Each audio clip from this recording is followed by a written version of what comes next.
What is going on, Twintendo Nation? Welcome to a brand new weekly Pokémon Mystery Dungeon series. Now this is all about you guys. Now this is a top 10 series, but the main difference between this one and most others on YouTube is that you guys get to decide the answers. Now we received over 900 votes for the first episode, and the first episode, as you guys can tell, is the top 10 dungeons in Blue and Red Rescue Team. Now if you didn't get a chance to vote or you didn't know that was happening, don't worry, because a link to episode 3 will be in the description. I've set up a straw poll where you guys can vote for the top 10 moments in Blue and Red Rescue Team. Basically pick your favourite moments from that list, and whatever the results are, I'll make a video on. Now episode 2's results have been collected and that'll be released next week, so hopefully you guys are looking forward to that. It's going to be the top 10 dungeons in Explorers of Time, Darkness and Sky. But enough about that, you guys came here to hear about the top 10 dungeons in Blue and Red Rescue Team, so let's get started. So at number 10 we have Stormy Sea, which received 34 votes. Now Stormy Sea is one of the first post-story dungeons, which is inhabited by fossil and water type Pokemon. With 40 floors, Stormy Sea makes the past dungeons feel relatively small. However, as many experienced players know, Stormy Sea is a relatively easy dungeon compared to the last few. At the end of the dungeon, players will have a chance to recruit one of their first legendaries in the game, Kyogre.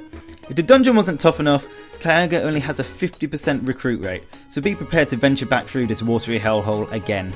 However, it's a challenging dungeon and has a really good boss battle, so it's a worthy choice in our top 10. Moving on to number 9, we have Frosty Forest, which also received 34 votes. This is the 12th dungeon in the game and is home to one of the most unforgiving bosses in the Mystery Dungeon franchise. You first visit this dungeon when you're on the run as fugitives while looking for the elusive Ninetales. Although the dungeon is pretty easygoing, the boss battle with Articuno will anger you so much that you'll want to break your DS. If you didn't know, Articuno has a move Powder Snow, which can hit all of your party from anywhere on the battlefield. So if you have any grass type Pokemon, it's going to be very difficult. And also, say goodbye to your Reviver Seeds because they're going to be used up very quickly.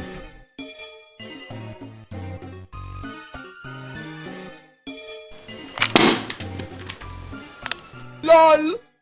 At number 8, we have Wish Cave with 35 votes. Welcome to one of the hardest dungeons in the game, which makes Stormy Sea seem like the first dungeon. If 99 floors didn't seem bad enough, you were reduced to level 1 when entering. This dungeon is for pro players only, guys. If you somehow do manage to reach the last floor, you can recruit Jirachi. However, if you're crazy enough to go through all of that and say no to Jirachi and have the Wish Stone in your inventory, you can have one wish granted. But trust me, it probably isn't worth it since this dungeon is unbelievably tough.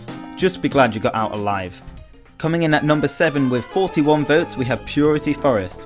Ever wondered what Wish Cave would be like if it was set in a forest and only allowed one Pokemon to enter? No? Didn't think so. Only people in mental asylums would consider something like that. But unfortunately, someone on the development team had similar thoughts and decided to create a dungeon where you can only succeed through the luck of items. Level 1, 99 floors, 1 Pokemon. How did this make number 7 again? Oh well, at least you get Celebi at the end. Although it's not even pink, so is it really worth it? Coming in at number 6 we have Tiny Woods with 48 votes. Tiny Woods may be the first and smallest dungeon in the game, but it left the biggest impression on me. The dungeon looks a little dull and the music is really repetitive, but if I think about my favourite dungeons, this is definitely up there. I still remember the first time I played Tiny Woods almost 9 years ago, and I think a lot of people will feel the same way. It's the dungeon that introduced us to a franchise we never thought would leave such an impression on us, and for that I say thank you very much, Tiny Woods. Although, to be honest, I don't think many of us revisit that place, but it is a very special dungeon to a lot of Mystery Dungeon fans. Coming in at number 5 we have Mount Thunder with 54 votes. If you weren't already hooked on this game, no doubt this will be the dungeon that will make you addicted to the series. This dungeon does everything right. The dungeon looks great, sounds great, and gives us our first battle with a legendary Pokemon. I can't have been the only one who was incredibly nervous when I first encountered Zapdos. Easily one of the best dungeons in the game. Coming in at 4th on our list, we have Mount Freeze with 55 votes. After overcoming some of the toughest dungeons the story has thrown at you, you'll finally arrive at Mount Freeze. Consisting of 20 floors, this dungeon is a fitting conclusion to the Fugitive arc. After reaching the summit of Mount Freeze, you'll finally meet Ninetales. Although the inside of the dungeon isn't really anything special, the cutscene with Ninetales finally exposes Gengar as a fraud, and you'll be able to clear your name. Even though the plot was pretty obvious at this point, it was very relieving to finally be able to go home, back to Pokemon Square. and for that reason it scored high on this list. Coming in at number 3 on our list is Great Canyon with 57 votes. This is one of the fan favourite dungeons, and this should be no surprise to any Mystery Dungeon fan with taking the 3rd spot. With one of the best soundtracks and a great art design, Great Canyon really is a dungeon you'll want to revisit over and over. Unfortunately, after completing this dungeon, you'll begin your life as a fugitive, so you won't be able to come back here until you beat Mount Freeze. Our rescue teams can't catch a break at this point. Coming in at number 2 and taking the silver medal is Mount Blaze with 63 votes.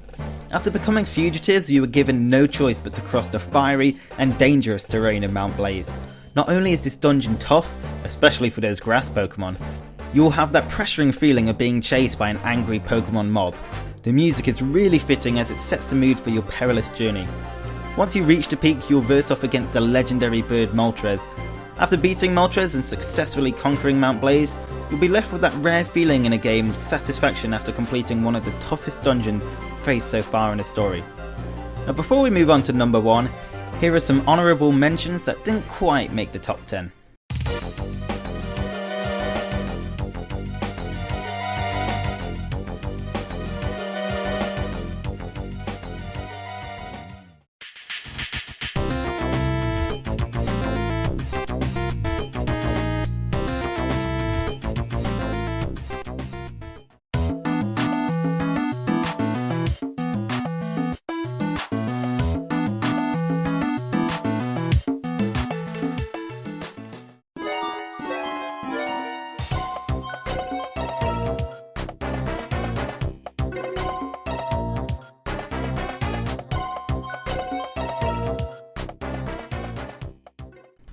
Number 1, Sky Tower with 122 votes. No surprises here, with one of the best soundtracks in the history of the franchise, a tough dungeon and a great boss battle, truly a great way to end the main story. In fact, this dungeon is so good that you'll have to obtain HM Fly to return, but trust me, it's worth it. It's filled with great Pokemon such as Flygon and Salamence, and it's just packed with tough Pokemon, and it makes the experience of getting through Sky Tower very rewarding. So guys and girls, there are your top 10 Blue and Red Rescue Team dungeons that you voted for. But did you think I missed any out? Are there any that you'd like to see in the top 10? Comment down below. And if you did enjoy this new series, definitely comment and say what you liked about it.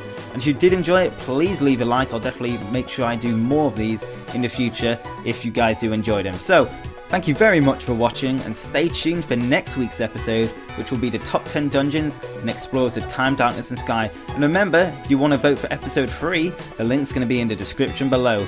So guys, I hope you have an awesome day as usual, and I will see you on our next video. Peace!